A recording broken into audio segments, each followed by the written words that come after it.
Character designs is one of my favorite parts of the original character process. I love pulling as much symbolism into a design as I can, while also making it aesthetically pleasing.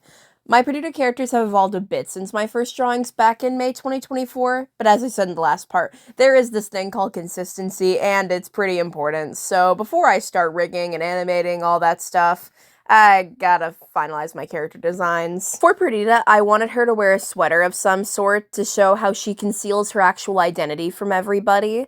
The bell around her neck is a metaphor as well. The bell was put on by Lou when Perdita was still under his care, and no matter what Perdita does, she's unable to take it off.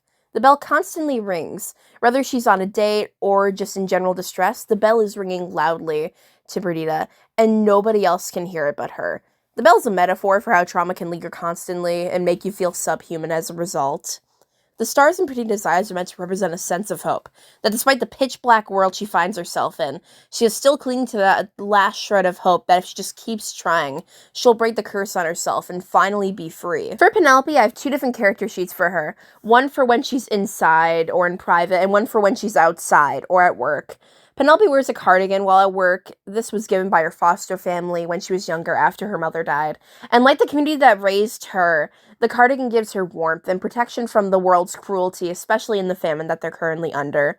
The hearts around Penelope's design is meant to represent her perceived openness to others. While to those she's sent to find and bring back to the community see her as such, they and everyone in the community by extent only see a superficial Penelope, one that was crafted in the community's image to serve their interests through years of brainwashing. Penelope puts on an act for survival both in this life and for the next one. And that's why Penelope has another character sheet where she loses the cardigan, lets go of the community's influence, and shows the scars underneath. The culmination of years where she felt she wasn't useful and a burden to those around her. But in removing the cardigan, Penelope is also able to be seen as fully her, outside of the community, without the need to keep a facade up for others. For Zuri, I took some inspiration off of actresses from the 1950-1960s eras for her goddess design, and then I also added some sleeve ruffles because I thought they were cool. Her hair is woven in stars in the shape of an afro because I also thought it was cool. Sometimes I do things for metaphors, sometimes I just do things because I think they look neat. A big thing for Zuri, in a literal sense, is her height. She is 20 feet tall, while all of her children, including Via, are at most like 3-4 feet. A big theme in Perdita is this idea of being seen. Zuri cannot physically see her children on their level due to the height she's at. But this is also the height she has chosen for herself, as gods are able to manipulate how they look however they want to. But by not being able to see Via as a child in both a literal and metaphorical sense, Zuri has accidentally neglected Via emotionally.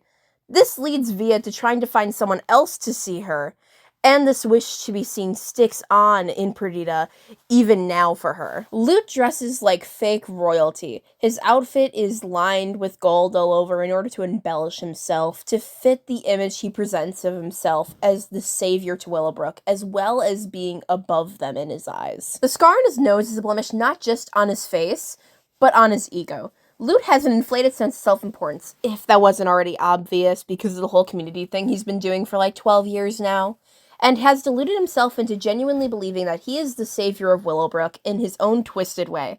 Still, the scar on his nose is a contradiction to that sentiment, and so whenever he looks in the mirror, he sees the scar and is reminded that in the end, he is not godly, and he possesses no magical power. He is just a human who happens to be just charismatic enough that he got this far. Lute's eyes are a cold cyan color to show a superficial version of being seen. While Zuri straight up doesn't see Via, Lute sees her. But he sees her as a pawn in his goal to immortalize his legacy. He does not care what happens to Via. She is just a means to an end.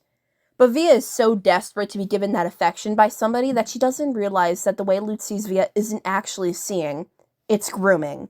Until it's too late. Via is meant to look like innocence incarnate. She has a big bow on her head, her hair is up in pigtails, she doesn't even wear shoes. Bows in Perdita represent childhood. When Perdita is cursed, she loses the bow, and loses the childish view of the world she once had. But in Perdita's current design, she brings that bow back. And while it isn't as out there as before, Perdita is still clinging to that last bit of childhood she once had. She can't even remember what her name was back then, but she still clings to that memory and doesn't want to let it go, even when those memories are distorted after years of torment. She just wants to go back to how it was before. For Comet, I kept it simple for animation's sake. I gave him big cartoony eyes and a fluffy star tail. Why does no one question Perdita's obviously celestial cat? You'll see.